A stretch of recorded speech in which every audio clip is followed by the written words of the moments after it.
माँ बाप को इस हाल तक ना पहुँचाए।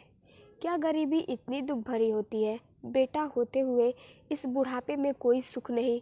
रामू रिक्शा चलाते चलाते सोच रहा है, भगवान मेरी जैसी किस्मत, मेरे जैसा बेटा किसी को ना देना।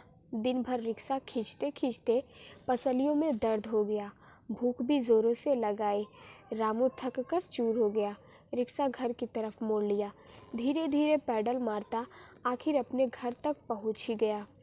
पति को आता देख शोभा जल्दी से अपनी झोपड़ी से निकल आई।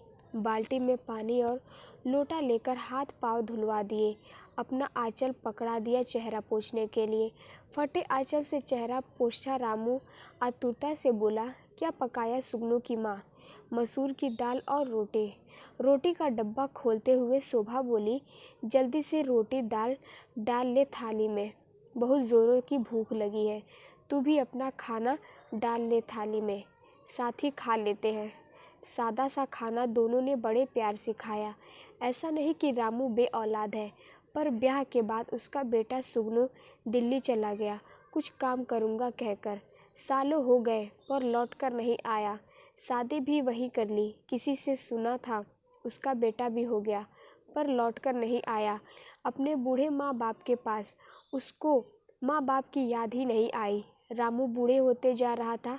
साइकिल रिक्शा चलाकर अपना और पत्नी का पेट भरता आया था जब तक, पर अब कमज़ोर देह मेहनत नहीं कर पा रही थी, थकने लगा था बहुत।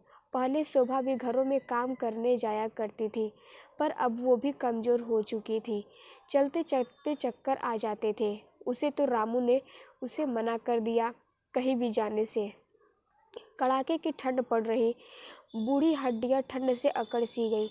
घर में खाने को कुछ न बचा। हिम्मत करके रिक्शा लेकर चला कि कुछ तो मिलेगा जिससे पेट भर पाएंगे दोनों का।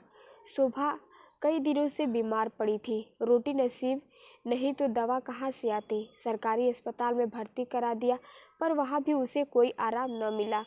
सुबह रामू सवारी की तलाश में रिक्शा लेकर निकला। अचानक सीने में जोर का दर्द उठा और एक हिचकी के साथ उसका दम निकल गया। उधर शोभा को खांसी के ठसके पर ठसके लग रहे थे। अचानक उसे खून की उल्टी हुई और उसके भी प्राण निकल गए। खुशकिस्मत थे दोनों, साथ साथ परलोक सिधारे। अब न भूख की चिंता न दवा की, सारी चिंताओं से मुक्ति पा गए दोनों। लोग रामू को रुक रुक कर देखते और आगे बढ़ते जाते। वहाँ अस्पताल में शोभा आंखें खोले दरवाजे की ओर देख रही। शायद उसे पति का इंतजार था, शायद बेटे का, जो एक बार गया तो पलट कर नहीं आया। अरे कलयुगी औलादो, कुछ तो शर्म करो। माता पिता का इस तरह तिरस्कार तो मत करो। इनकी दुआओं में बहुत ताकत है, इनका सम्मान करो। इनको इस तरह बेआसरा ना करो। माँ बाप को ऐसे मझधार में ना छोड़ो। माँ बाप जैसी कोई दौलत नहीं। वह कैसे बदनसीब बच्चे हैं जो माँ बाप को इस हाल तक पहुँचा देते हैं। Thanks for watching.